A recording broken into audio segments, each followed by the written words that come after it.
아니, 두 사람은 뭘 그렇게 날 쳐다봐? 나도 엄마 모시는 편이 안 돼. 큰딸 미연의 날카로운 목소리가 거실을 가득 채웠습니다. 경매 공고문이 붙은 집, 내일이면 비워줘야 하는 이 공간에서 세 자식이 모여 싸우고 있었습니다. 70세 김말복은 가방 하나에 평생 살아온 흔적을 쑤셔 넣으며 자식들의 말다툼을 듣고 있었습니다. 40년간 젓갈 팔아모은 6억이 순식간에 다 사라진 후 남은 건 갈 곳 없는 원망뿐이었죠. 엄마, 저 누나가 얼마나 엄마 등쳐 먹었는데? 이혼한다며 전세금 1억 원 빼간 건 누구야? 둘째 민혁이 큰 소리로 미연을 가리켰습니다. 민혁도 만만치 않았죠. 순무사업 한다며 엄마 집을 담보로 대출받아 3억을 날려버렸으니까요. 너나 잘하지.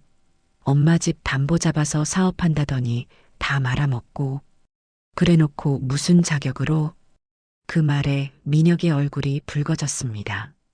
말다툼은 점점 격해졌고 셋째 태연은 소파에 누워 핸드폰만 만지작거렸습니다. 그가 엄마 명의로 다단계 사기를 쳐서 2억을 해먹은 주범이었는데도요. 엄마 저기 소파에 누워있는 막내놈 좀 봐. 엄마 명의로 사기쳐서 기소된 놈이 뻔뻔하게. 아, 시끄러워. 형 누나가 뭘 했다고 날 탓해? 세 남매의 고성은 점점 커졌지만 정작 그들의 시선은 단 한 번도 구석에 앉아있는 말복에게 향하지 않았습니다. 70살 노모가 내일부터 어디서 살아야 할지, 어떻게 먹고 살아야 할지는 관심 밖이었죠. 태연아, 내가 데려가. 내가 제일 막내잖아. 누나는 집도 크잖아. 방 하나 내주면 되잖아. 집이 크긴 뭐가 커? 전세 얻은 지 얼마나 됐다고. 민혁이 사업 망해서 엄마 집 날아간 건데 네가 책임져야지. 말복은 조용히 일어나 작은 캐리어를 끌었습니다. 자식들의 다툼 속에서 자신이 짐짝처럼 취급되는 현실이 가슴을 쓰라렸습니다. 다들 내가 죽기만 바라는구나. 말복의 작은 중얼거림에 방 안이 순간 조용해졌습니다. 세 자식의 눈이 마침내 엄마를 향했습니다. 엄마, 그게 아니라 지금 우리도 각자 사정이 있어서. 미연이 변명을 시작했지만 말복은 이미 현관 쪽으로 향하고 있었습니다. 됐다. 내가 너희 셋 다 대학 보내고 결혼시켜주고 집까지 다 날린 건 괜찮은데 이제 와서 빼먹을 거 다 빼먹고 껍데기만 남으니 짐덩이 취급은 하지 마라. 말복의 목소리가 떨렸습니다.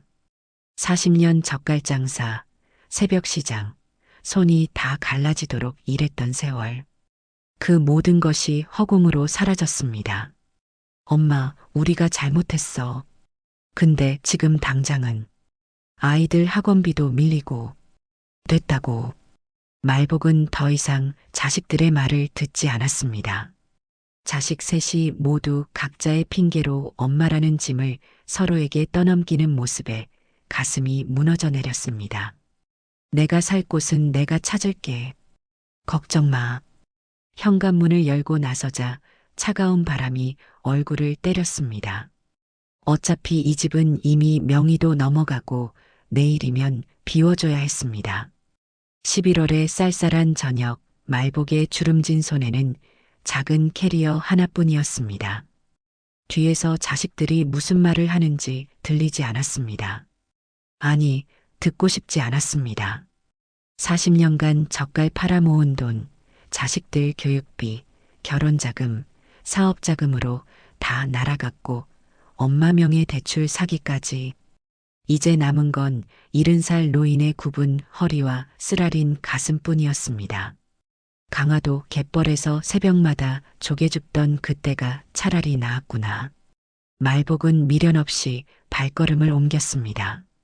갈 곳은 없었지만 더 이상 자식들 얼굴 보는 것보다 길바닥이 나았습니다. 그날 밤 말복은 오랜 친구 옥분이가 운영하는 국밥집으로 향했습니다. 시장 뒤편 반지하 단칸방 옥분이가 그나마 지낼 곳으로 소개해 준 곳이었죠.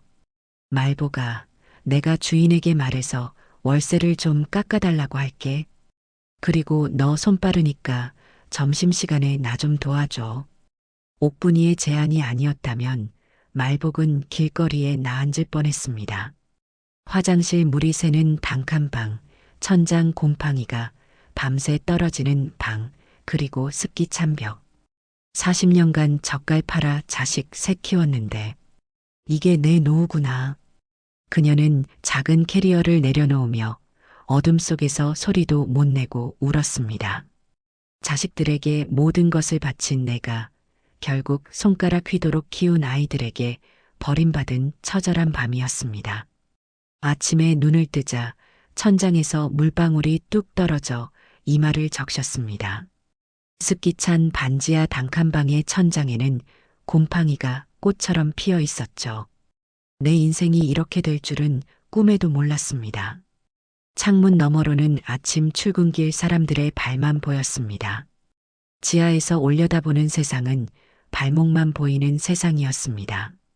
젓갈 장사로 백화점까지 납품했던 강화도 말복 젓갈 사장이 이제는 23평 아파트도 잃고 5평 반지하에 눕게 될 줄이야. 매트리스 위에서 천천히 일어나 허리를 폈습니다. 뼈마디가 우두둑 소리를 내며 반항했습니다. 70살의 몸은 쉽게 일어나지 않았습니다. 국밥집 일은 오래 서 있어야 해서 무릎이 견디기 힘들었습니다. 그럼에도 일해야 했습니다.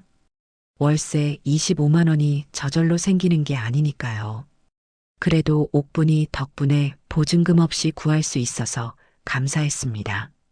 화장실에 들어가 세수를 하려는데 수도꼭지에서 녹물이 나왔습니다. 한참을 틀어놓아야 겨우 흐린 물이 나왔죠. 거울 속 얼굴은 처음 보는 사람 같았습니다. 쪼글쪼글한 주름, 슬픔이 깃든 눈, 꺼진 양볼.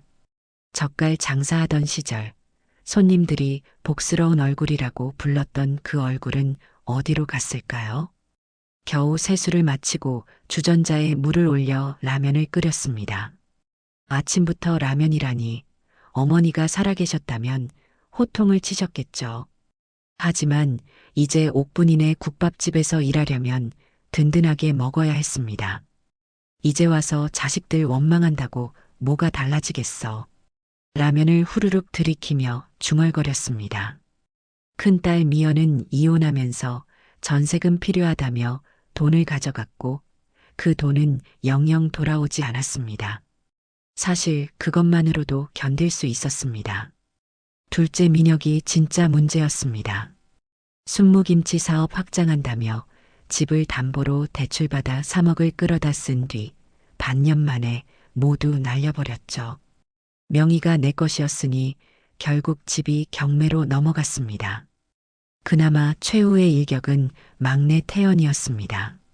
내 이름으로 대출 5개를 만들어 2억을 끌어다 다단계에 쏟아부었다는 사실을 알게 된 건 경찰이 찾아왔을 때였습니다. 어머니 명의로 금융 사기가 있었던 것 같은데요.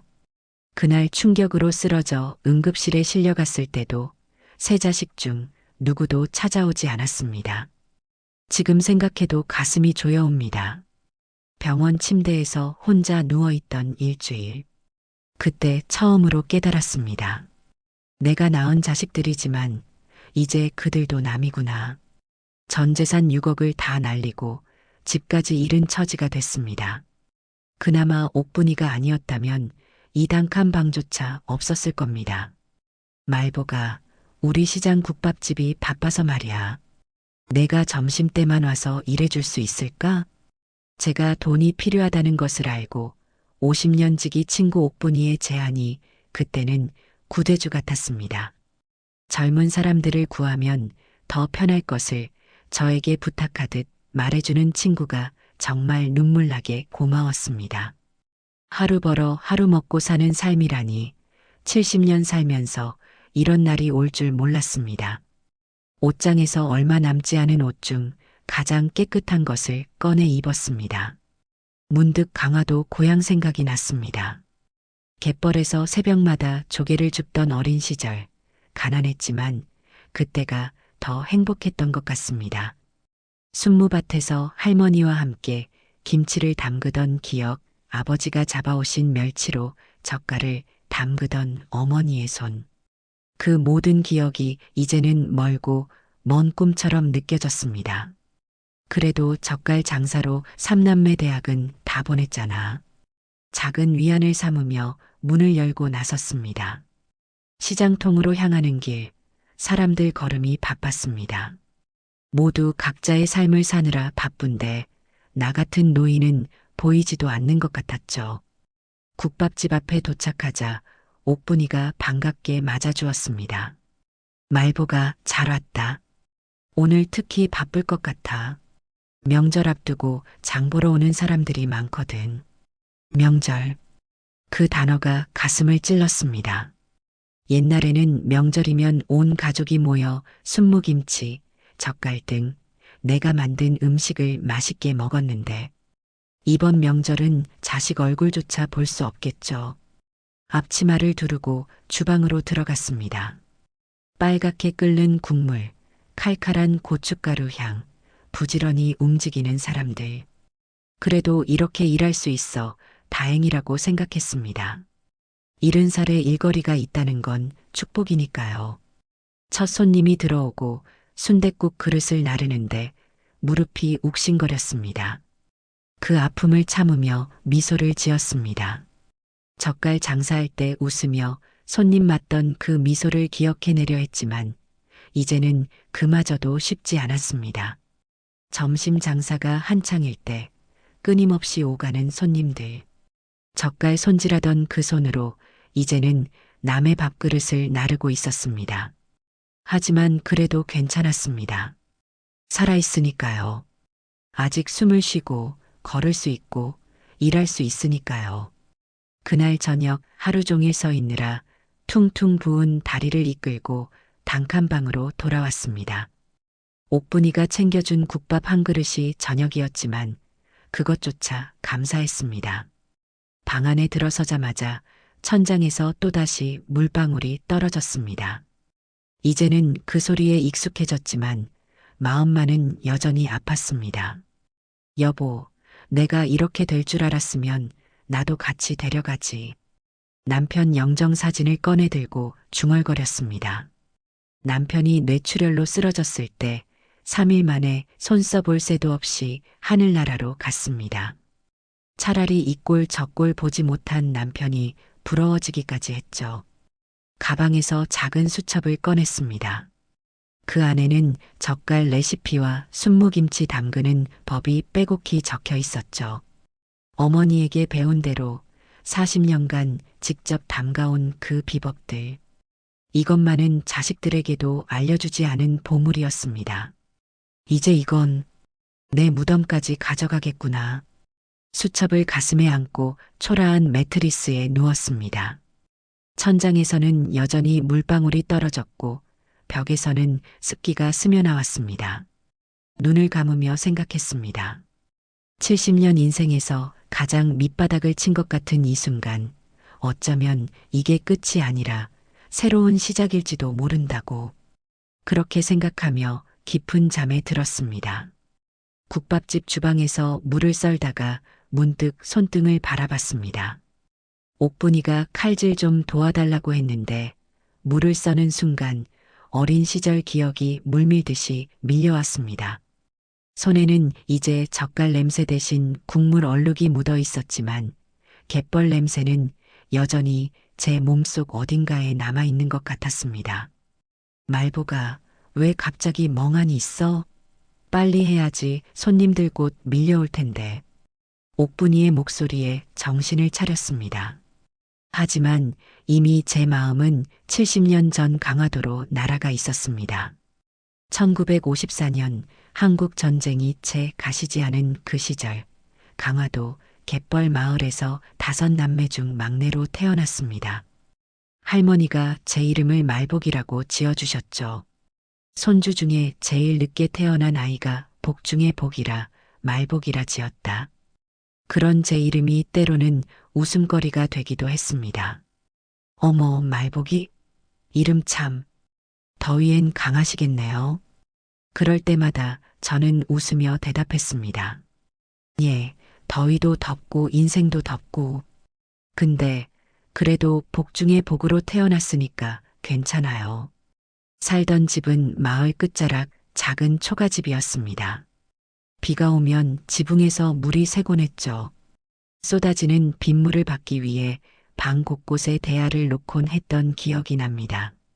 지금 단칸방 천장에서 떨어지는 물방울처럼요. 아버지는 새벽마다 갯벌로 나가셨습니다. 바지를 무릎까지 걷어 올리고 맨발로 갯벌을 헤집으며 조개와 굴을 캐셨죠. 돌아오실 때면 항상 갯벌 냄새가 온몸에 배어 있었습니다. 말보가 아버지 손 씻을 물 떠오너라. 대야에 물을 떠다 드리면 아버지는 진흙 묻은 손을 씻으셨습니다. 하지만 씻어도 갯벌 냄새와 검은 때는 완전히 지워지지 않았죠. 그 손으로 저를 쓰다듬어 주실 때면 거친 손길이지만 세상에서 가장 따뜻하게 느껴졌습니다. 어머니는 아궁이에 불을 지펴 밥을 지으셨습니다. 연기가 눈을 찌르고 얼굴은 그을음으로 검게 변했지만 항상 웃음을 잃지 않으셨죠. 말보가 이리 와서 도와주렴. 순무 씻어야 한다. 가을이면 우리 동네는 순무 수확으로 바빴습니다. 아이들 손톱이 다 까맣게 물들 정도로 흙을 파고 순무를 뽑았죠. 그때 어머니가 담그신 순무김치는 지금도 잊을 수 없는 맛입니다. 순무는 강화도 제일 맛있어. 우리 땅에서 나는 거라 더 그렇지. 어머니의 말씀처럼 강화도 순무는 달고 아삭했습니다. 어머니는 그 순무를 채 썰어 고춧가루, 마늘, 생강, 젓갈로 버무려 항아리에 담그셨죠. 시간이 지나면 그 맛이 더 깊어져서 한겨울에 꺼내 먹으면 그 맛이란. 말보가 순무는 이렇게 썰어야 해. 이건 우리 집 비법이니까 딸에게만 알려주는 거야. 어머니에게 배운 그 비법이 훗날 제 인생의 미천이 될 줄은 그때는 몰랐습니다. 1970년대 초반 동네에서는 큰 일이 있었습니다. 마을회관에 첫 컬러 TV가 들어온 거예요. 온 마을 사람들이 모여 드라마를 보던 그 시절, 저는 고등학교를 갓 졸업한 19소녀였습니다. 말보기는 눈썰미가 좋으니 서울 가서 일하면 잘할 거야. 동네 어른의 그 한마디가 제 인생을 바꿔놓았습니다. 서울로 올라가 보육원 생활지도원이 된 거죠. 한 달 월급 8,000원, 기숙사 제공. 당시 쌀 한 대에 300원이었는데 꿈 같은 조건이었습니다. 보육원에 처음 갔을 때 형광등 불빛 아래 웅크린 아이들을 봤습니다. 부모 없이 자라는 그 아이들의 눈빛이 어찌나 슬프던지. 밤마다 악몽 꾸며 우는 아이들, 그 모습을 보면서 저도 많이 울었습니다. 매일 아침 6시 제 일과는 아이들 세수시키는 것으로 시작됐습니다. 추운 겨울에도 차가운 수돗물로 얼굴을 씻겨야 했죠. 눈곱대고 코 닦이고 귀 뒤까지 깨끗이. 그 다음에야 밥을 먹일 수 있었습니다. 선생님, 엄마는 언제 와요? 그 질문에 답할 수 없어 가슴이 아팠죠. 대신 저는 밤마다 이불을 덮어주며 이렇게 말했습니다. 괜찮아, 잘 자. 선생님이 여기 있으니까. 그러던 어느 날 6살짜리 조용한 여자아이가 들어왔어요. 이름은 이명희. 말이 없고 밥도 잘 안 먹고 밤마다 오줌을 싸서 혼나곤 했죠. 다른 선생님들은 애가 까다롭다며 꺼렸지만 저는 그 아이의 눈빛에서 뭔가를 발견했습니다. 첫날 밤 명희는 저에게 다가와 조용히 물었어요. 선생님, 저 여기서 죽어요? 그 말에 가슴이 찢어지는 것 같았습니다. 아버지의 학대, 어머니의 가출, 그리고 무너져버린 세상. 이제 겨우 6살인데 죽음을 생각하는 아이의 마음이 얼마나 아팠을까요? 아니, 명희야. 넌 여기서 살 거야. 선생님이랑 함께. 그날부터 저는 명희 이불을 특별히 챙겼습니다. 깨끗이 빨아 햇볕에 말려 포근하게 덮어주고 손을 잡고 재워줬죠. 처음엔 거부하던 아이가 점점 마음을 열기 시작했습니다. 어느 날 밤 명희가 제 품에 안겨 울면서 말했어요. 선생님, 엄마 냄새가 나요. 그 말에 저는 숨이 멎는 줄 알았습니다. 아이 하나 품에 안고 저희 엄마가 저를 업고 일하던 강화도 순무밭과 갯벌이 그리워 목이 메었죠. 명희는 제가 담근 순무김치를 특별히 좋아했습니다. 어머니에게 배운 그대로 담갔는데 명희는 한 젓가락도 남기지 않고 다 먹었죠. 선생님, 이거 뭐예요? 아삭아삭하고 맛있어요. 이건 순무김치야. 내가 고향에서 엄마가 담가주시던 거야. 명희의 눈이 반짝였습니다. 저도 담가볼래요. 가르쳐 주세요. 그렇게 보육원 부엌 한켠에서 어린 명희와 함께 순무김치를 담그던 날, 저는 엄마가 된 기분이었습니다. 아버지의 갯벌 냄새, 어머니의 순무김치, 그 모든 기억이 제 속에 살아있었고, 이제 그것을 명희에게 물려주고 있었던 거죠. 보육원에서 5년을 일하고 저는 다시 강화도로 내려왔습니다. 아버지가 편찮으셔서 더 이상 멀리 있을 수 없었죠. 이제 국민학생이 된 명희와 헤어지던 날, 아이는 울지 않았습니다. 선생님, 저 다 컸어요. 이제 혼자서도 잘할 수 있어요. 선생님이 가르쳐 주셨잖아요. 그 말에 오히려 제 눈물이 멈추지 않았습니다. 명희야, 어디서든 건강하게 잘 자라. 그리고 순무김치 맛 잊지 마. 아이는 고개를 끄덕였습니다. 그리고 작은 목소리로 약속했죠. 선생님, 언젠가 제가 선생님 찾아갈게요. 그때는 제가 크게 성공해서요.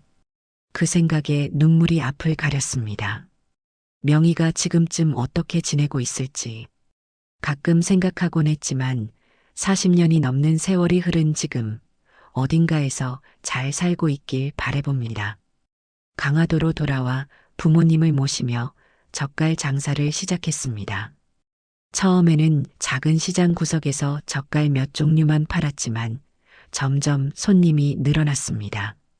어머니에게 배운 강화도식 젓갈과 순무김치가 입소문을 타기 시작한 거죠. 그 즈음 남편을 만났습니다. 동네 어른의 소개로 만난 그 사람은 강화도에서 작은 유통업체를 운영하고 있었어요. 당신 손맛이 보통이 아니네요. 우리 함께 더 크게 해봅시다. 그렇게 시작된 결혼 생활, 3남매를 낳고 키우며 젓갈 사업도 키워나갔습니다. 백화점에 납품하기 시작했을 때가 아마도 제 인생에서 가장 빛나던 순간이었을 거예요. 말보가, 정신 차려, 국 넘쳐, 옥분이의 외침에 정신을 차렸습니다. 물을 썰다 말고 멍하니 있었더니 국이 넘치고 있었어요. 황급히 불을 줄이고 국물을 걷어냈습니다. 미안해, 옥분아. 잠깐 옛날 생각에 빠졌네. 무슨 생각을 그렇게 하는데? 눈물까지 글썽이고. 그냥 강화도에서 순무김치 담그던 생각. 옥분이는 이해한다는 듯 고개를 끄덕였습니다. 우리 세대는 다 비슷한 이야기를 갖고 있으니까요. 가난했지만 따뜻했던 그 시절, 부모님의 희생, 자식들을 위해 바친 청춘. 말보가, 너 그동안 고생이 많았지. 이제 좀 편히 살 때도 됐는데. 괜찮아. 아직 내 손은 쓸만해. 이렇게 칼질도 하고. 하지만 마음 한구석이 무너져 내렸습니다.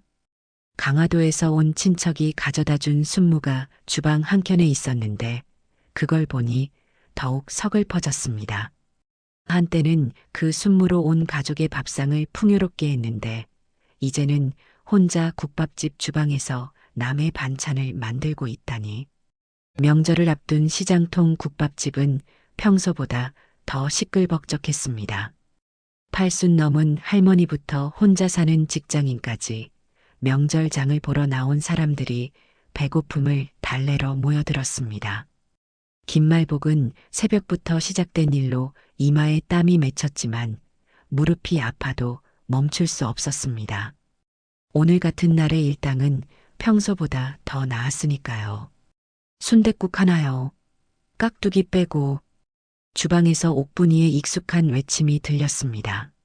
말복은 그릇을 들고 주방으로 향했고 끓는 국물을 받아 손님에게 나르는 반복된 동작을 이어갔습니다. 아침부터 벌써 20그릇은 넘게 날랐을 겁니다. 잠시 주방에 서서 허리를 폈습니다. 문득 창밖을 바라보니 가족들과 함께 장을 보는 사람들이 보였습니다. 손주 손잡고 과일 고르는 할머니, 남편과 함께 고기 사는 아내, 어머니를 따라 과자를 조르는 아이. 이번 명절에도 자식들 얼굴 한번 보기 힘들겠네. 마음 한켠이 쓰라렸습니다. 작년 추석에는 그래도 첫째가 전화라도 했는데 올해는 연락조차 없었습니다. 사실 연락이 와도 뭐라 대화할지 모르겠지만 그래도 연락 한 통 없는 게 서운했습니다.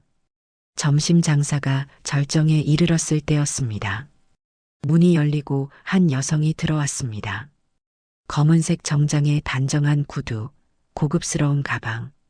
50대 후반쯤 되어 보이는 단아한 여성이었습니다. 보통 시장 국밥집에서는 보기 힘든 차림새였죠.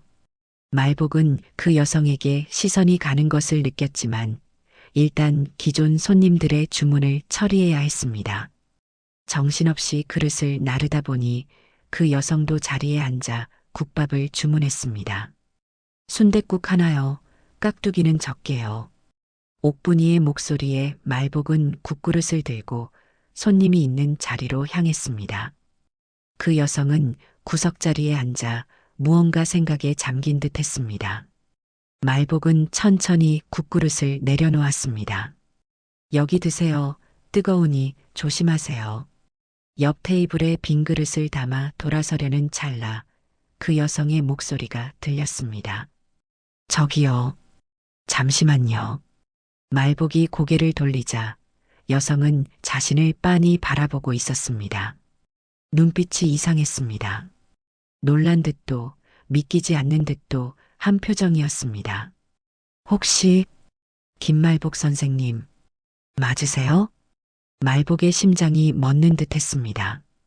김말복 선생님이라는 호칭은 보육원에서만 들었던 말이었습니다. 40년도 더 전의 기억, 아이들이 부르던 그 호칭을 이제 와서 듣게 될 줄은 몰랐습니다. 그런데요. 말복은 무심한 듯 대답했지만 심장은 쿵쾅거리기 시작했습니다. 여성의 얼굴을 자세히 살펴봤습니다. 낯선 얼굴이었지만 어딘가 모르게 익숙한 느낌이 들었습니다. 정말 맞으시죠? 보육원에서 1970년대 그 먼 옛날의 기억이 홍수처럼 밀려왔습니다. 보육원 복도의 형광등 불빛, 울음을 그치지 않던 아이들, 그 중에서도 특히 말없이 구석에 앉아있던 한 소녀. 혹시 명희? 말복의 목소리가 떨렸습니다. 여성의 눈에서 갑자기 눈물이 맺혔습니다. 선생님, 정말 선생님 맞으시죠? 저예요. 이명희예요. 그때 매일 밤 악몽 꾸던 그 명희. 선생님이 이불 덮어주고 손 잡아주시던 울보 명희요. 말복의 손이 떨리기 시작했습니다. 명희는 일어나려다 주저앉았습니다. 손으로 입을 가리며 흐느꼈습니다. 어머니, 정말 어머니인가요? 여기서 이러고 계시다니. 그 순간 말복의 손에 들고 있던 다 먹고 남은 빈 국그릇이 바닥에 떨어졌습니다. 주방으로 가져가려던 그릇이 요란한 소리를 내며 깨졌고 국밥집 안은 순간 조용해졌어요. 모든 시선이 그들에게 쏠렸죠. 어머니라니. 나는 선생님이었지. 말복의 눈에서도 눈물이 흘러내렸습니다. 눈앞의 명희는 더 이상 6살 소녀가 아니었습니다. 당당한 자신감이 묻어나는 성공한 중년 여성이었습니다. 그때 선생님은 저한테 엄마였어요. 명희는 자리에서 일어나 말복에게 다가왔습니다. 국밥집 손님들은 무슨 일인지 궁금해하며 흥미롭게 지켜봤습니다. 말복은 혼란스러웠습니다. 40년이 넘는 세월 강화도로 돌아와 젓갈 장사를 시작하고 결혼해서 3남매를 키우고 남편을 잃고 결국 모든 것을 잃기까지 그 긴 세월 동안 이 아이는 어디서 무얼 하고 있었을까요? 옥분이가 주방에서 나왔습니다. 말보가 무슨 일이야? 그릇 깨뜨리고 그러다 명희를 보더니 상황을 직감한 듯 했습니다. 혹시 보육원에서 돌봐줬던 그 아이? 말복이 고개를 끄덕였습니다. 평소 옥분이에게 그때 아이들이 너무 궁금하다고 자주 말했거든요. 명희, 우리 명희가 맞아. 명희는 말복의 손을 붙잡았습니다. 향수 냄새가 났지만 그 손길에서 어린 소녀 명희의 온기가 느껴졌습니다. 선생님, 우리 따로 얘기할 수 있을까요? 제가 지금 믿기지가 않아서. 옥분이가 나섰습니다. 말복아, 잠시 쉬었다 와. 내가 알아서 할게. 말복은 앞치마를 벗고 명희의 손을 잡았습니다. 국밥집을 나와 근처 조용한 카페로 향했습니다. 말복의 다리는 후들거렸고 심장은 여전히 빠르게 뛰고 있었습니다. 평생 어떻게 살고 있는지 궁금했는데 자식 셋은 키워놓고도 연락 한 통 없지만 단 몇 년만 돌봐준 남의 아이가 40년 만에 찾아왔다는 사실에 가슴이 벅차올랐습니다. 카페에 들어서자 명희는 구석자리를 선택했습니다. 깔끔한 인테리어, 따뜻한 조명, 그리고 달콤한 커피 향기. 말복은 이런 곳에 간 지 오래되었다는 생각이 들었습니다. 명희는 2잔의 차를 주문했습니다. 말복의 주름진 손을 바라보며 잠시 감정을 추스르는 듯 했습니다. 선생님, 정말 선생님 맞으시죠? 제가 몇 년째 찾아다녔어요. 말복은 고개를 끄덕였습니다. 어떻게 날 알아봤니? 나 많이 늙었을 텐데. 명희의 눈에서 눈물이 흘러내렸습니다. 그 손, 입을 덮어주시면서 토닥거리시던 그 손이요. 선생님 오른손 엄지 위에 동전만한 점 있으시잖아요. 그리고 선생님 목소리, 잊을 수가 없었어요. 말복은 자신의 손을 내려다봤습니다. 갯벌의 때처럼 지워지지 않는 세월의 흔적이 남아 있었습니다. 선생님, 왜 국밥집에서 일하고 계세요? 말복은 쓴웃음을 지었습니다. 자신의 이야기를 어디서부터 해야 할지 막막했습니다. 자식들에게 모든 것을 빼앗긴 이야기, 단칸방으로 쫓겨난 이야기. 이런 초라한 모습을 보이기가 부끄러웠습니다. 그게 인생이 생각대로 흘러가지 않더구나.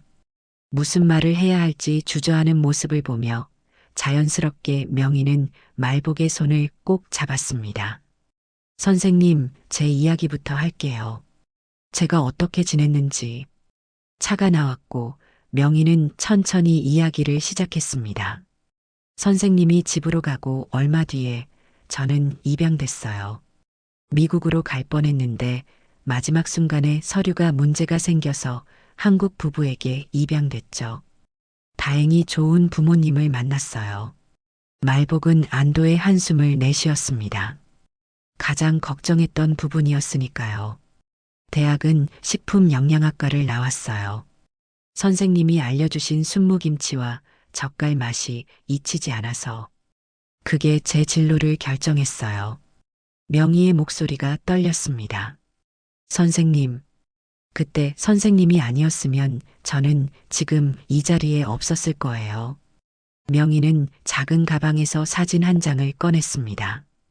오래된 보육원 사진이었습니다. 어린 명희가 말복의 무릎에 앉아 있는 모습이 담겨 있었습니다. 이걸 어떻게 가지고 있니? 선생님이 떠나실 때 몰래 받았어요. 다른 선생님에게서. 이것만 보면서 버텼어요. 말복의 눈에서 눈물이 흘렀습니다. 자식 셋은 길러놨는데 사진 한 장 없이 떠났지만 보육원에서 만난 이 아이는 40년 동안 자신의 사진을 간직하고 있었다는 사실이 너무 아팠습니다. 선생님, 이제는 제가 선생님을 도울 차례예요. 제가 어떻게 해드리면 될까요? 말복은 고개를 들어 명희를 바라봤습니다. 수많은 감정이 교차했습니다. 부끄러움, 기쁨, 감사함, 그리고 약간의 자존심. 나는 도움을 바라고 너를 가르친 게 아니었어. 명희는 고개를 끄덕였습니다. 선생님, 어떻게 지내셨어요? 그냥 살았지 뭐. 결혼해서 애 셋 낳고 젓갈 장사하며 키웠어. 말복은 담담하게 말했지만 명희의 시선을 피했습니다. 자신의 비참한 현실을 있는 그대로 말하기가 부끄러웠습니다. 선생님, 그런데 왜 국밥집에서 일하고 계세요? 피할 수 없는 질문이었습니다. 말복은 깊은 한숨을 내쉬었습니다. 다 망했어. 집도 날아가고 가게도 접고 이제 옥분이네 국밥집에서 일하며 단칸방에 살고 있지. 명희의 눈이 커졌습니다. 믿기지 않는다는 표정이었습니다. 어떻게, 왜요? 말복은 쓰게 웃었습니다. 자식들이 다 가져갔어.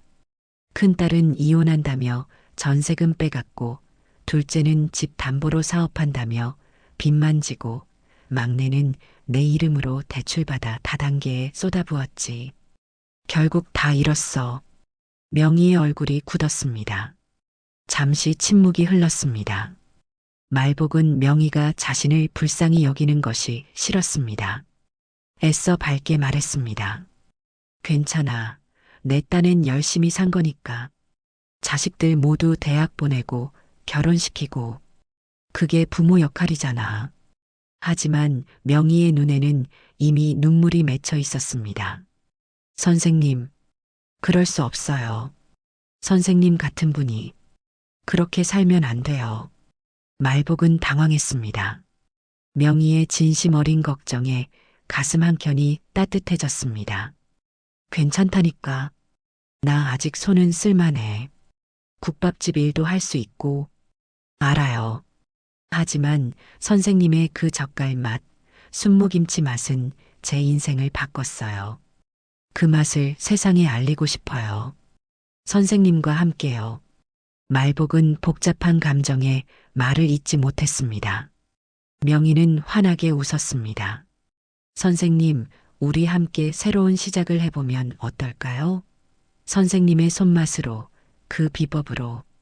제가 그동안 찾던 바로 그 맛이니까요. 말복은 창밖을 바라봤습니다. 시장통을 오가는 사람들, 명절을 준비하는 가족들. 그 속에서 자신만 소외된 듯했던 그 느낌이 조금씩 사라지는 것 같았습니다. 명희는 명함을 꺼내 말복에게 건넸습니다. 참맛참식품 대표이사 이명희. 명희는 물잔을 천천히 돌리며 이야기를 이어갔습니다. 처음에는 큰 회사의 연구원으로 시작했어요. 하지만 제가 원하는 맛, 선생님의 그 손맛을 재현하는 일은 쉽지 않았죠. 그래서 10년 전 과감히 사표를 내고 창업했어요. 참맛참식품. 말복이 중얼거렸습니다. 네, 참맛참식품이요. 처음에는 작은 공장에서 시작했어요. 어렵고 힘들었지만 제가 기억하는 그 맛을 찾기 위해 수백 번 실험했죠. 그리고 마침내 어느 정도 비슷한 맛을 찾아냈어요. 명희는 잠시 말을 멈추고 가방에서 태블릿을 꺼냈습니다. 화면을 켜자 현대적인 공장 내부가 보였습니다.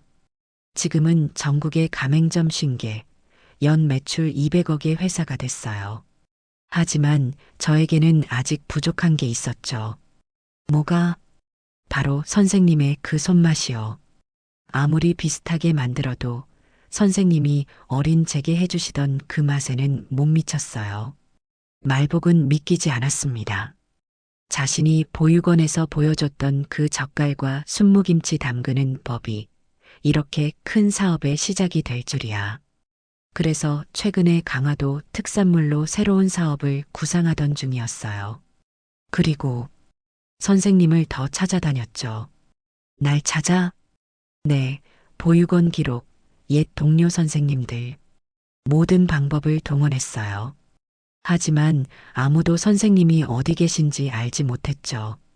그러다 우연히 오늘 이 시장에서 시장 조사차 온 김에 국밥 한 그릇 먹으려고 들어왔는데 선생님을 만나다니 명희의 목소리가 떨렸습니다. 이건 정말 운명이에요, 선생님.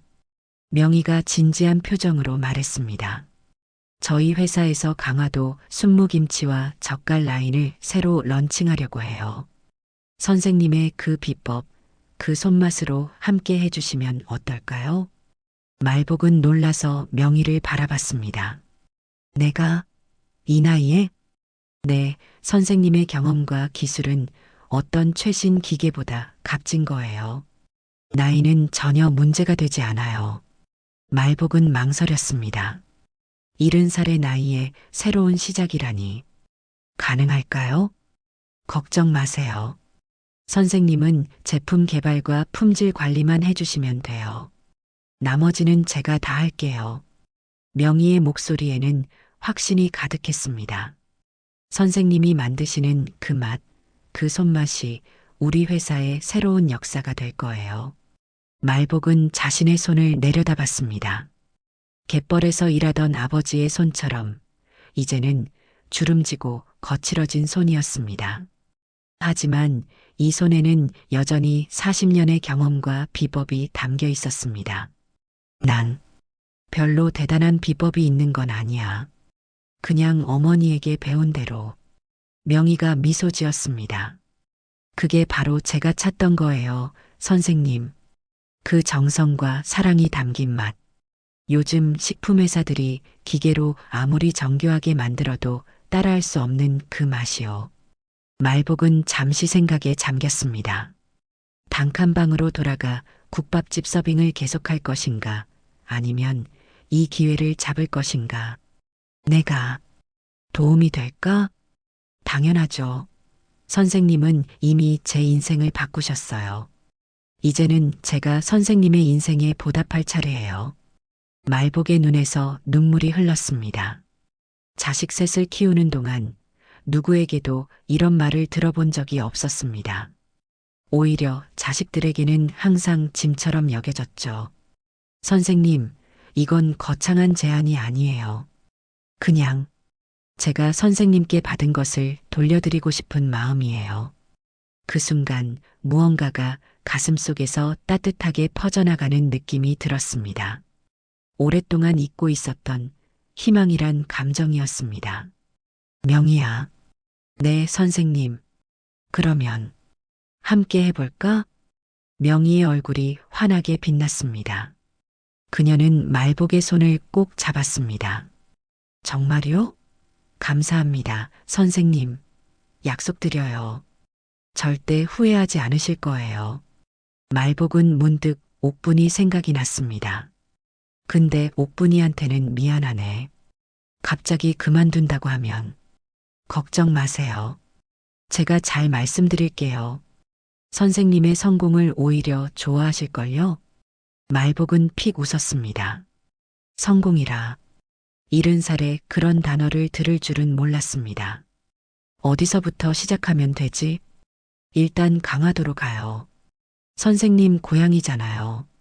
거기서 순무농장부터 시작해서 젓갈 공장까지 선생님의 고향 맛을 그대로 재현할 거예요. 말복의 눈앞에 갑자기 강화도 갯벌이 그려졌습니다. 아버지가 조개 잡던 갯벌, 어머니가 순무 캐던 밭. 그 모든 추억이 이제는 새로운 의미로 다가왔습니다. 말복은 카페 창밖을 바라봤습니다. 시장통을 오가는 사람들, 부지런히 명절 준비를 하는 모습들.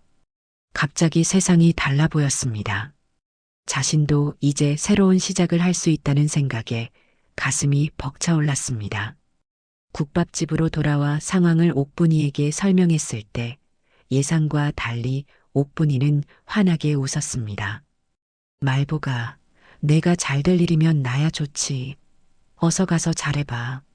근데 나중에 유명해지면 나 좀 생각해.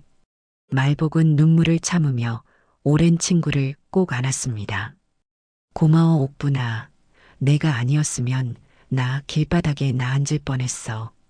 그날 밤 말복은 단칸방에 돌아와 작은 가방에 짐을 쌌습니다. 그 안에는 강화도에서 가져온 오래된 비범 노트가 있었지요. 강화도에 돌아온 첫날 말복은 눈물을 참을 수 없었습니다. 다시 찾은 고향, 아버지가 조개 잡던 갯벌과 어머니가 순물을 캐던 밭은 많이 변해 있었지만 그 냄새만은 여전했습니다. 짭조름한 바다 내음, 흙 사이로 스며나오는 순무 향기. 모든 것이 낯설면서도 익숙했습니다. 선생님, 여기가 우리 새 공장 부지예요. 명희가 가리킨 곳은 넓은 순무밭 옆 빈터였습니다. 푸른 하늘 아래 펼쳐진 그 공간은 말복의 어린 시절 뛰놀던 곳과 가까웠습니다. 여기야? 이렇게 좋은 땅에? 네, 선생님의 고향이니까요. 강화도 특산물을 가장 정통으로 만들려면 이곳이 최적이라고 생각했어요. 말복은 천천히 주변을 둘러봤습니다. 갯벌은 여전히 시간마다 바닷물이 들고 나고 순무밭은 언덕배기에 가지런히 늘어서 있었습니다. 그 모든 것이 40년 전과 똑같이 느껴졌습니다. 이거 좀 보세요. 명희는 태블릿을 건넸습니다. 화면에는 말복할매 순무김치라는 로고가 있었습니다. 내 이름을 브랜드로 쓰겠다고? 네, 말복이라는 이름 자체가 브랜드라고 생각했어요. 복 중에 복이라는 뜻도 있고 특히 요즘 트렌드에 딱 맞는 이름이에요. 말복은 믿기지 않았습니다. 자식들에게 버림받고 국밥집에서 서빙하던 그 김말복이 이제는 자신의 이름을 딴 브랜드의 주인이 될 줄이야. 시작부터 너무 큰 것 같은데 내가 잘할 수 있을까? 명희는 확신에 찬 목소리로 대답했습니다. 걱정 마세요, 선생님. 선생님은 그저 선생님의 손맛, 그 비법만 알려주시면 돼요. 나머지는 제가 다 할게요. 말복은 명희가 준비한 강화도 집으로 향했습니다. 작지만 깔끔한 1층 집이었습니다. 그 집 주방에서는 순무가 채 썰어져 있었고 강화도 특산 멸치젓과 새우젓도 준비되어 있었습니다. 오늘부터 시작해 볼까요? 선생님의 그 비법을 하나하나 배워보고 싶어요. 말복은 조심스럽게 앞치마를 둘렀습니다. 오랜만에 다시 하는 순무김치 담그기. 손이 기억하고 있었습니다. 말복의 손놀림은 여전히 정확했습니다. 칼을 잡는 손이 흔들림 없이 순무를 썰어 나갔습니다. 소금은 천일염으로. 그것도 3년 이상 간수 뺀 거로 해야 해. 요즘 젊은 사람들은 소금도 아무거나 쓰더라고. 명희는 메모를 하면서도 눈을 떼지 못했습니다.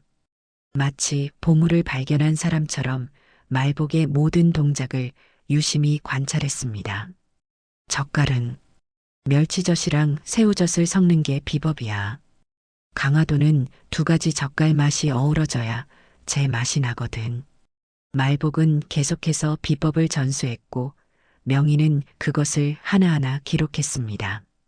그날 밤 그들은 첫 시제품을 만들었습니다. 이제 3일 정도 숙성시키면 돼. 이건 금방 맛이 드는 김치가 아니야. 기다림이 필요한 거지. 명희는 웃으며 고개를 끄덕였습니다. 선생님, 정말 감사해요. 이 비법을 기다린 지 40년이 넘었네요. 말복은 손을 씻으며 대답했습니다. 나는 그냥 어머니에게 배운 대로 한 것뿐이야. 특별한 건 없어. 그게 바로 특별한 거예요, 선생님. 이 시대에 남아있는 마지막 손맛이니까요. 그렇게 첫날이 지나갔습니다. 말복은 오랜만에 편안한 마음으로 잠자리에 들었습니다. 갯벌 냄새가 느껴지는 이 방, 창밖으로 들리는 물결 소리. 모든 것이 고향의 포근함으로 다가왔습니다. 다음 날부터 본격적인 제품 개발이 시작되었습니다. 명희는 연구원들을 데려와 말복의 레시피를 표준화하는 작업을 진행했습니다. 선생님, 이 비율을 정확히 측정해야 해요. 한 움큼, 조금. 이런 표현은 기계가 이해할 수 없거든요. 말복은 처음에는 당황했지만 곧 적응했습니다. 자신의 감각을 그램 단위로 변환하는 일이 쉽지는 않았지만 차차 익숙해졌습니다. 한 달 뒤 공장 건설이 시작되었습니다. 현대적인 설비와 위생적인 환경. 말복의 눈에는 모든 것이 신기하게 느껴졌습니다. 이렇게 깨끗한 곳에서 김치를 담그다니. 옛날엔 그냥 마당에서 했는데. 명희는 웃으며 말했습니다. 이제는 시대가 바뀌었잖아요. 하지만 맛만큼은 예전 그대로 살리고 싶어요. 시간이 흐를수록 말복은 더 자신감을 갖게 되었습니다. 전에는 몰랐던 식품 위생, 유통기한 설정, 포장 디자인까지 모든 과정에 참여하며 새로운 것을 배웠습니다. 어느 날 명희가 설레는 표정으로 말복을 찾아왔습니다. 선생님, 좋은 소식이 있어요. 홈쇼핑 측에서 말복 할매 순무김치를 방송에 내보내기로 했어요. 다음 주 화요일이에요. 말복은 놀라서 명희를 바라봤습니다. 홈쇼핑? 텔레비전에 나간다고? 네, 선생님도 같이 나가주셔야 해요. 진짜 말복 할매가 직접 나와서 이야기해 주시면 신뢰도가 높아질 거예요. 말복은 겁이 났습니다. 카메라 앞에서 말한다는 것. 70살 넘은 나이에 그런 일을 해본 적이 없었습니다. 난 카메라 앞에서 말 못해. 떨려서. 괜찮아요, 선생님. 제가 옆에서 도와드릴게요. 그냥 선생님이 평소처럼 이야기해 주시면 돼요. 말복은 며칠 밤을 뒤척였습니다. 홈쇼핑 방송 전날 명희에게 전화를 걸었습니다. 난 못할 것 같아. 너무 떨려. 명희의 목소리는 따뜻했습니다. 선생님 괜찮아요. 제가 다 준비했어요. 선생님은 그냥 계시면 돼요. 제가 옆에서 모든 걸 할게요. 홈쇼핑 방송 당일 말복은 생전 처음 메이크업을 받았습니다. 거울 속 자신의 모습이 낯설었습니다. 화장을 하니 10살은 젊어 보였습니다. 이게 정말 나야? 방송 시간이 다가오자 말복의 심장은 점점 빠르게 뛰기 시작했습니다. 카메라, 조명, 스태프들, 모든 것이 낯설고 무서웠습니다. 5분 후 방송 시작합니다. 명희가 말복의 손을 꼭 잡았습니다. 선생님, 걱정 마세요. 그냥 저랑 대화하듯이 편하게 말씀하시면 돼요. 방송이 시작되었습니다. 진행자가 밝은 목소리로 소개했습니다. 오늘 소개해드릴 제품은 말복 할매 순무김치입니다. 40년 전통 강화도 비법으로 만든 정통 순무김치인데요. 그 주인공이 직접 스튜디오에 오셨습니다. 카메라가 말복에게 향했습니다. 그녀는 얼어붙었습니다. 머릿속이 하얘지고 말이 나오지 않았습니다. 말복은 침을 삼키고 용기를 냈습니다. 저는 강화도에서 태어났어요. 우리 어머니에게서 배운 그대로 김치를 담가왔습니다. 진행자가 물었습니다. 말복 할매 순무김치에 특별한 비법이 있다면요? 말복은 잠시 망설이다 순수한 마음으로 대답했습니다. 이건 혼자 밥 말아 먹어도 울지 않게 만드는 김치예요. 그 말 한마디에 스튜디오가 조용해졌습니다. 진행자도 명희도 잠시 말을 잃었습니다. 그러나 이후 방송은 예상치 못한 방향으로 흘러갔습니다. 말복은 조금씩 긴장을 풀고 자신의 이야기를 풀어놓기 시작했습니다. 강화도에서의 어린 시절, 어머니에게 배운 요리, 40년간의 젓갈 장사. 시청자들의 반응은 폭발적이었습니다. 방송 중간에 이미 주문 전화가 폭주했고 시스템이 다운될 정도였습니다. 선생님, 대박이에요. 준비한 물량 5천 세트가 10분 만에 완판됐어요. 이런 경우는 처음이에요. 말복은 얼떨떨했습니다. 자신의 순무김치가 이렇게 인기를 끌 줄은 몰랐습니다. 정말? 그렇게 많이 팔렸어? 네. 더 놀라운 건 SNS에서 말복할매가 해시태그로 떠오르고 있어요. 이미 수많은 사람들이 선생님 영상을 공유하고 있어요. 그날 밤 말복은 기적 같은 일을 경험했습니다. 70살이 넘은 나이에 TV에 나가 자신의 김치를 소개하고 그것이 불과 몇 시간 만에 전국적인 화제가 되다니. 이후 며칠 동안 말복할매 순무김치는 품절 대란을 겪었습니다. 공장은 24시간 풀가동되었고 직원들은 밤새 일했습니다. 어느 날 명희가 들뜬 표정으로 태블릿을 들고 왔습니다. 선생님, 이거 보세요. 화면에는 SNS 댓글들이 가득했습니다. 말복할매 순무김치 드디어 받았어요. 진짜 옛날 우리 할머니 맛이에요. 혼자 사는데 이 김치 한 젓가락에 울컥했어요. 맛이 기억을 불러오네요. 말복할매 방송 다시 보고 왔어요. 70세에 새 출발하신 모습에 용기를 얻었습니다. 그리고 가장 놀라운 댓글이 있었습니다. 저 거기 보육원 출신인데 말복 선생님 기억해요. 선생님이 담가주시던 그 김치 맛 잊지 못했는데 드디어 찾았어요. 말복의 눈에 눈물이 고였습니다. 자신의 작은 손길이, 자신의 김치 한 젓가락이 이렇게 많은 사람들에게 위로가 될 줄은 몰랐습니다. 명희야. 네, 선생님. 내가 이렇게 많은 사람들에게 기억되고 있었던 거야? 명희는 부드럽게 미소 지었습니다. 당연하죠. 선생님처럼 진심으로 아이들을 사랑하고 정성을 다해 음식을 만드는 분을 어떻게 잊을 수 있겠어요? 두 번째 홈쇼핑 방송은 더 성공적이었습니다. 말복은 이제 카메라 앞에서도 당당했습니다. 그녀만의 진솔한 이야기와 따뜻한 미소는 시청자들의 마음을 사로잡았습니다. 3개월 만에 말복할매 순무김치는 전국적인 브랜드가 되었습니다. 강화도 공장은 2배로 확장되었고 농가 계약을 통해 더 많은 순무를 재배하기 시작했습니다. 어느 날 명희가 계약서를 들고 말복을 찾아왔습니다. 선생님, 이제 정식으로 계약을 맺고 싶어요. 선생님은 말복할매 브랜드의 명예회장이 되어주세요. 말복은 의아했습니다. 명예회장? 그게 뭐 하는 거야? 브랜드의 얼굴이자 영혼이 되어주시는 거예요. 물론 실질적인 수익도 따라오죠.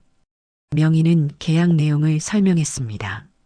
선생님께 로열티로 10억을 드리고 회사 지분 20%도 드립니다. 그리고 매달 최소 500만 원의 수익이 보장됩니다. 말복은 숨이 막혔습니다. 10억이라니. 그녀가 평생 벌어도 모을 수 없었던 금액이었습니다. 그렇게 많은 돈을 나한테? 난 그냥 김치 담그는 법만 알려줬을 뿐인데. 명희는 진지하게 대답했습니다. 선생님, 이건 선생님의 가치에 비하면 아무것도 아니에요. 선생님의 그 손맛, 그 비법이 이 회사를 만들었으니까요. 말복은 떨리는 손으로 계약서를 넘겨보았습니다. 모든 것이 명희가 말한 그대로였습니다. 명희야, 이건 꿈인가? 아니에요, 선생님. 현실이에요. 선생님이 40년 전에 저에게 주신 사랑과 가르침이 돌아온 거예요. 말복은 잠시 생각에 잠겼습니다. 불과 6개월 전 단칸방에서 고단한 일을 하며 살던 자신이 이제는 내가 이렇게 갑자기 부자가 될 줄이야. 그날 저녁 말복은 새로 마련한 강화도 집마당에 앉아 별을 바라봤습니다.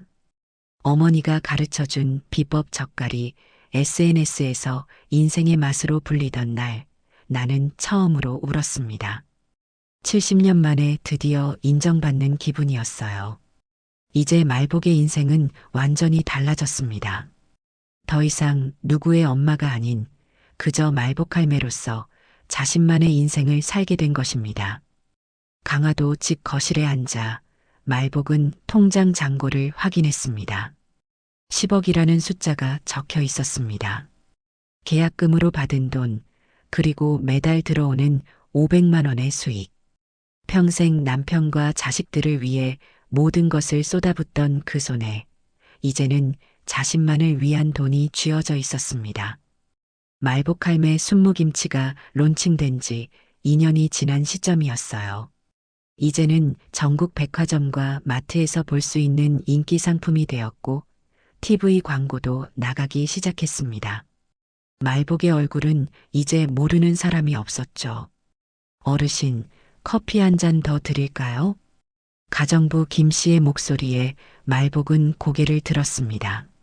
명의의 배려로 이제 말복의 집에는 식사와 청소를 도와주는 가정부가 있었습니다. 고마워요, 김 씨. 근데 어르신이라고 부르지 말고 그냥 말복 씨라고 불러요. 어색하네. 김 씨는 웃으며 고개를 끄덕였습니다. 말복은 TV 리모컨을 집어든 뒤 채널을 돌렸습니다. 홈쇼핑 채널에서는 말복 할매 젓갈이 론칭 방송 중이었습니다. 새로운 제품 라인업이었죠.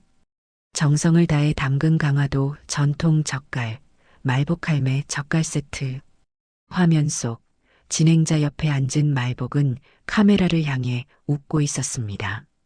이제는 카메라 앞에서도 떨지 않는 여유로운 모습이었습니다. 녹화 당시를 떠올리니 웃음이 났습니다. 초인종 소리가 들렸습니다. 말복은 직접 현관으로 향했습니다. 문을 열자 놀랍게도 그곳에는 큰딸 미연이 서 있었습니다. 엄마. 말복은 그 자리에 얼어붙었습니다. 2년 만에 보는 딸의 얼굴이었습니다. 정장을 입고 화장을 한 미연은 예전보다 더 달라 보였습니다. 그녀의 눈에는 조심스러움과 부끄러움이 담겨 있었습니다. 말복은 아무 말 없이 문을 열어주었습니다. 미연은 조심스럽게 집 안으로 들어왔습니다. 고급스러운 인테리어와 넓은 거실을 보며 미연의 눈이 커졌습니다. 엄마, 내가 뉴스에서 봤어. 엄마가 유명해졌다면서. 미연은 주저하다가 소파에 앉았습니다. 엄마, 미안해. 그때 내가 너무 이기적이었어. 말복은 미연을 물끄러미 바라봤습니다. 텔레비전에서는 여전히 말복 할매 젓갈 광고가 나오고 있었습니다. 2년이 지났는데 하필 내가 성공하고 돈이 생기니까 찾아오네. 미연의 얼굴이 붉어졌습니다. 아니야, 엄마. 내가 뉴스에서 봤을 때 너무 놀라서, 엄마 소식이 궁금해서 전화 한 통 없다가. 미연은 고개를 숙였습니다. 그리고 갑자기 울기 시작했습니다.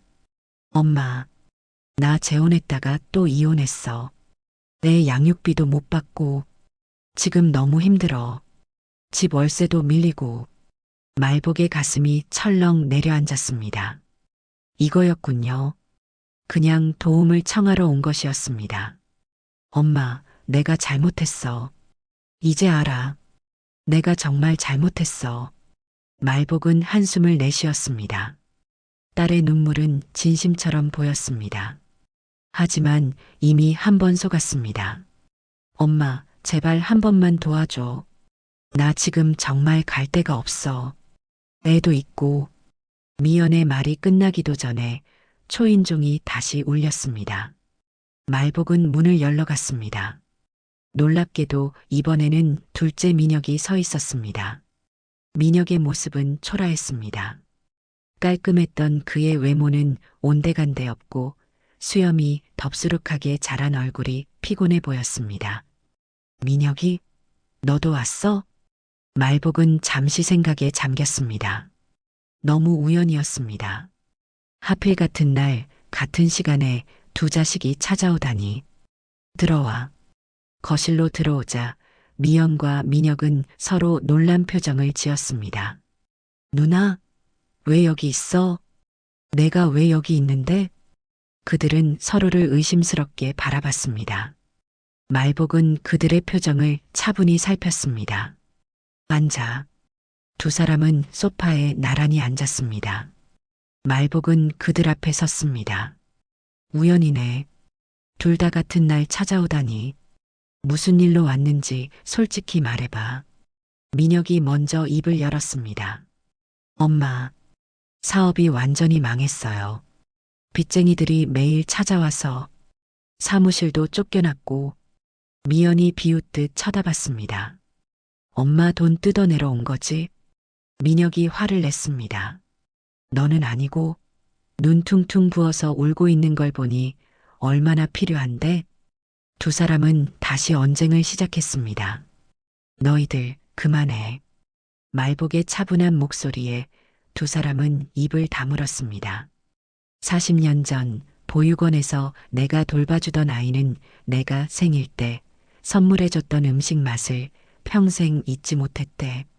그래서 40년을 기억했어. 말복의 눈에 눈물이 차올랐습니다.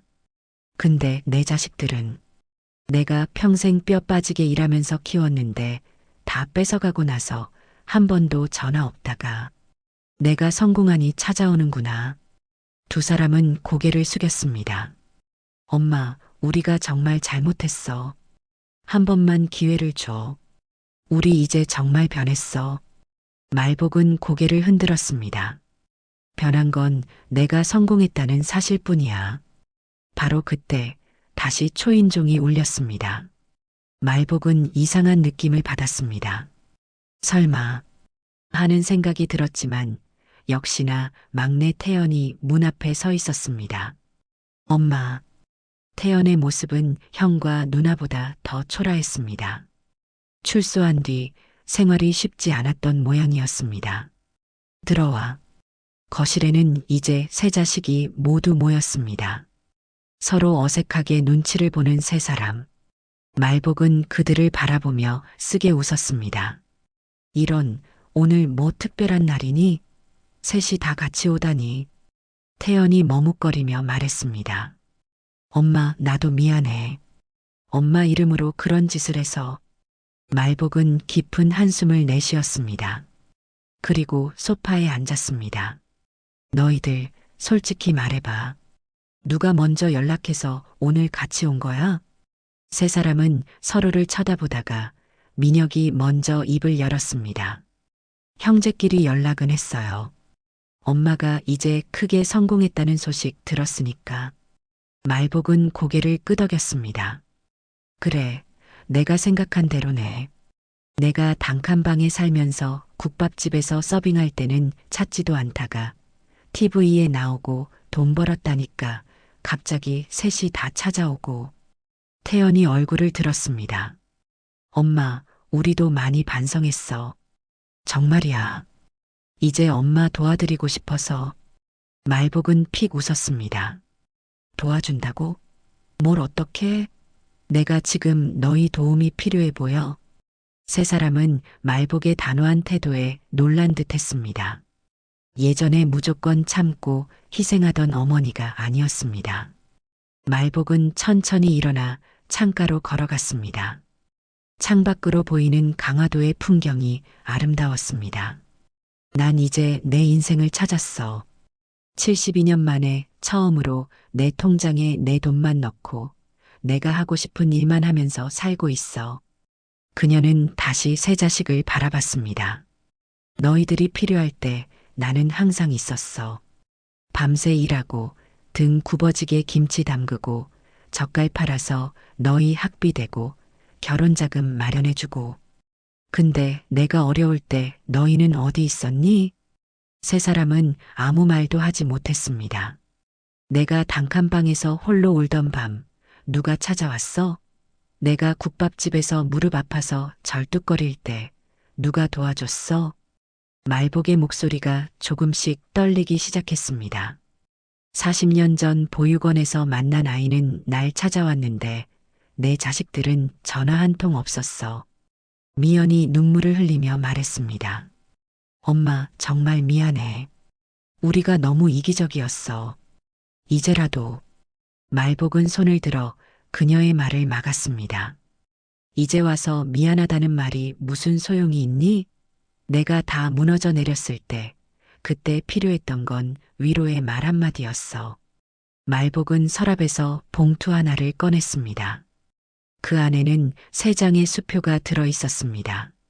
자, 이거 가져가. 세 사람의 눈이 커졌습니다. 각자 5천만 원씩? 이걸로 빚 갚고 새 출발하렴. 미연이 놀라서 물었습니다. 엄마, 정말이야? 우리를 용서해 준 거야? 말복은 고개를 저었습니다. 용서는 아니야. 그냥 마지막 선물이라고 생각해. 이걸로 우리의 인연은 끝이야. 세 사람은 충격을 받은 듯 했습니다. 엄마, 무슨 말이야? 우리는 가족이잖아. 말복은 평온한 표정으로 대답했습니다. 가족이라고? 서로 필요할 때만 찾는 게 가족이니? 진짜 가족은 항상 함께하는 거야. 말복은 창가에 놓인 사진을 가리켰습니다. 명희와 함께 찍은 사진이었습니다. 내겐 이제 새로운 가족이 생겼어. 누구보다 날 생각해주고 내 가치를 인정해주는 사람들. 민혁이 불안한 목소리로 말했습니다. 엄마, 설마 우리를 버리는 거야? 말복은 쓴웃음을 지었습니다. 버린다고? 내가 버린 게 아니라 너희가 먼저 날 버렸잖니. 셋째 태연이 무릎을 꿇었습니다. 엄마, 제발. 우리 다시 시작해요. 내가 이제 열심히 일해서 엄마 모실게요. 말복은 고개를 저었습니다. 모실 필요 없어. 난 이제 혼자서도 잘 살 수 있어. 말복은 수표가 든 봉투를 테이블 위에 놓았습니다. 가져가. 그리고 더 이상 찾아오지 마. 세 사람은 믿을 수 없다는 표정으로 말복을 바라봤습니다. 그들이 알던 엄마가 아니었습니다. 이제는 당당하고 주체적이고 흔들림 없는 여성이 그들 앞에 서 있었습니다. 이제 내 인생은 내 거야. 너희들도 각자의 인생을 살아. 말복은 현관문을 향해 걸어갔습니다. 이만 가줄래? 난 오늘 일이 있어. 세 사람은 어쩔 수 없이 일어났습니다. 미연이 마지막으로 물었습니다. 엄마, 정말 다시는 못 만나? 말복은 잠시 생각하다가 대답했습니다. 언젠가 너희가 정말 변했다고 느껴질 때, 그때 다시 만나자. 세 사람은 봉투를 들고 아파트를 떠났습니다. 말복은 문을 닫고 깊은 숨을 내쉬었습니다. 마음이 무거웠지만 동시에 어떤 해방감도 느껴졌습니다. 전화벨이 울렸습니다. 명희였습니다. 선생님, 오늘 회의 준비 다 됐어요. 30분 후에 픽업 갈게요. 그래, 명희야. 고마워. 말복은 전화를 끊고 창밖을 바라봤습니다. 봄바람에 흔들리는 나뭇가지들. 그녀는 문득 오래전 어머니가 하신 말씀이 생각났습니다. 복 중에 복으로 태어났으니 인생 끝자락에는 꼭 복을 받게 될 거야. 말복은 미소 지었습니다. 어머니의 말씀이 맞았습니다. 복은 결국 찾아왔습니다. 하지만 그것은 자식들에게서가 아니라 예상치 못한 곳에서였죠. 말복은 생애 첫 여권을 손에 들고 거울을 바라봤습니다. 72년 살면서 한 번도 해외여행을 꿈꿔보지 않았던 그녀가 이제는 일본 온천 여행을 앞두고 있었습니다. 여권 사진 속 그녀는 웃고 있었습니다. 예전과는 다른 자신감 넘치는 미소였습니다. 선생님, 짐 다 챙기셨어요? 비행기 시간 맞추려면 이제 출발해야 해요. 명희가 현관에서 불렀습니다. 말복은 마지막으로 가방을 확인한 뒤 문을 향해 걸어갔습니다. 다 챙겼어, 명희야. 근데 너무 많이 챙긴 것 같네. 괜찮아요, 선생님. 첫 여행인데 부족한 것보단 넉넉한 게 좋죠. 강화도 집을 나서는 순간 말복은 문득 과거를 떠올렸습니다. 몇 년 전만 해도 월세 25만 원짜리 단칸방에서 국밥집 서빙으로 근근히 살아가던 자신이었습니다. 그리고 지금은 자신의 이름을 건 브랜드의 명예회장이자 경제적으로 완전히 독립한 여성이 되었습니다. 일본에 도착한 후 이들은 유서 깊은 온천 료칸으로 향했습니다. 옛 일본 건축 양식이 그대로 보존된 료칸은 말복에게 또 다른 세계처럼 느껴졌습니다. 선생님, 여기 온천은 피부에 좋기로 유명해요. 꼭 들어가 보세요. 말복은 조심스럽게 온천에 발을 담갔습니다. 뜨거운 물이 지친 몸을 감싸주는 느낌이 너무 좋았습니다. 수십 년간 쌓인 피로가 녹아내리는 것 같았습니다. 아이고, 이런 걸 왜 진작 안 해봤나. 그녀는 온천에 몸을 담그고 하늘을 올려다봤습니다. 별들이 쏟아질 것 같은 밤하늘. 문득 남편 생각이 났습니다. 여보, 나 지금 일본에 와 있어요. 당신이랑 같이 왔으면 좋았을 텐데. 마음속으로 중얼거리며 말복은 눈을 감았습니다. 평생 쉬지 못했던 그녀에게 이 순간만큼은 완벽한 휴식이었습니다. 일본 여행은 4박 5일 동안 계속되었습니다. 교토의 고즈넉한 사찰, 오사카의 활기찬 시장. 말복은 모든 것을 처음 보는 아이처럼 감탄하며 즐겼습니다. 선생님, 이거 드셔보세요. 일본 특산품이에요. 명희가 건넨 음식을 맛보며 말복은 문득 생각했습니다. 우리 젓갈이랑 순무김치도 이렇게 외국에서 팔리면 좋겠다. 명희는 미소를 지었습니다. 그럼요, 우리가 지금 그 준비 중이잖아요. 해외 수출 첫 단계로 일본부터 시작할 거예요. 말복의 눈이 커졌습니다. 정말? 우리 김치가 여기서도 팔린다고? 네, 벌써 바이어들과 미팅을 몇 번 가졌어요. 반응이 아주 좋아요. 말복은 감격스러워 말을 잇지 못했습니다. 강화도에서 시작된 작은 비법이 이제는 세계로 뻗어나간다는 사실이 믿기지 않았습니다. 명희야, 고마워. 잠들어 있던 명희가 눈을 떴습니다. 네, 무슨 말씀이세요? 그냥 내 인생의 이 시기에 이런 행복을 알게 해줘서 고맙다는 말이야. 명희는 말복의 손을 잡았습니다. 선생님이 저한테 주신 것에 비하면 제가 해드린 건 아무것도 아니에요. 한국에 도착한 후 말복은 더욱 활기차게 일상을 살았습니다. 말복할매 브랜드는 계속해서 성장했고 이제는 젓갈, 김치뿐만 아니라 다양한 제품 라인업으로 확장되고 있었습니다. 어느 날 명희가 새 소식을 가지고 왔습니다. 선생님, 설날이 다가오는데 우리 가족이 모두 선생님 댁에서 명절을 보내고 싶대요. 괜찮으실까요? 말복은 잠시 생각했습니다. 명절. 그 단어가 주는 감정은 복잡했습니다. 예전에는 자식들과 함께 보내던 날이었지만 이제는 그래, 좋지. 너희가 온다면 기쁘지. 설날 아침 말복의 강화도 집은 활기로 가득 찼습니다. 명희와 그녀의 남편, 두 아이들, 그리고 명희의 시부모까지 모두가 한자리에 모였습니다. 말복 할머니, 새해 복 많이 받으세요. 명희의 아이들이 말복에게 세배를 했습니다. 말복은 아이들의 머리를 쓰다듬으며 웃었습니다. 그래, 너희들도 복 많이 받아라. 명절 음식을 준비하는 동안 말복과 명희, 그리고 명희의 시어머니는 부엌에서 함께 일했습니다.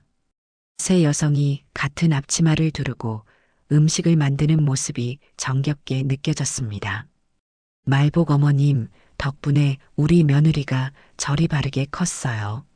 정말 감사해요. 명희의 시어머니가 말했습니다. 말복은 쑥스러운 듯 손사래를 쳤습니다. 아이고, 제가 뭐 한 게 있다고요. 그저 잠시 돌봐준 것뿐인데. 아니에요. 어머님이 뿌린 씨앗이 이렇게 큰 나무가 됐잖아요. 식탁에 둘러앉아 함께 식사하는 시간, 말복은 문득 깨달았습니다. 이것이 바로 진짜 가족이구나. 혈연으로 맺어진 것이 아니라 마음으로 연결된 사람들.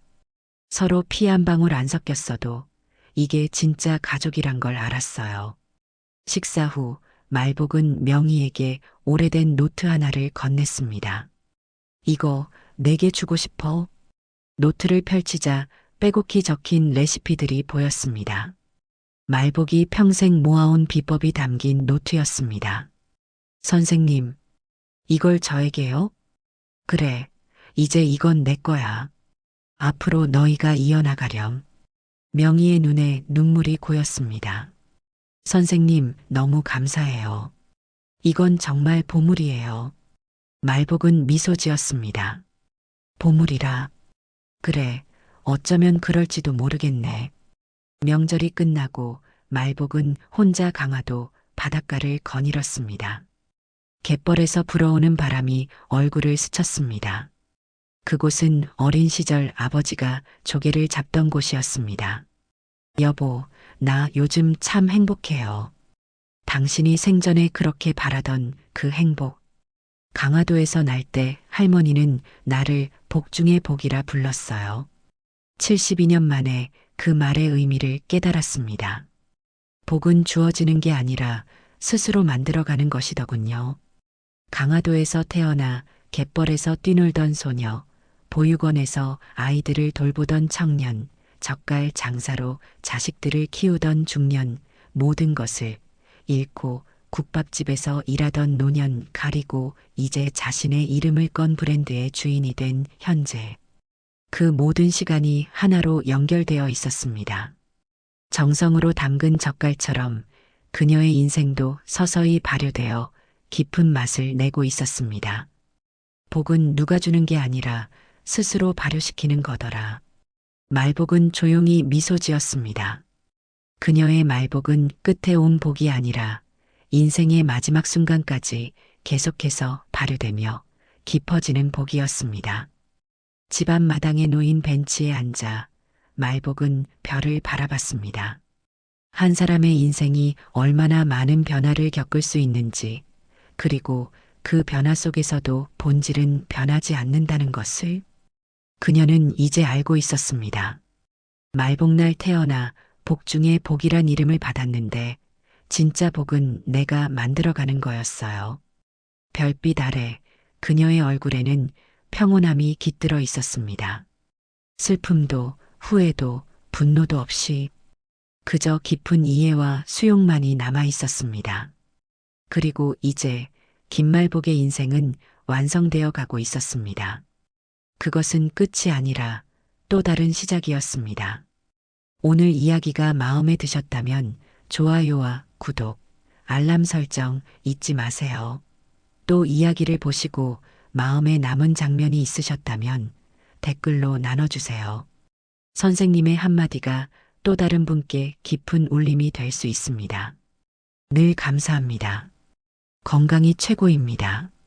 하루 한 번 운동 잊지 마셔요.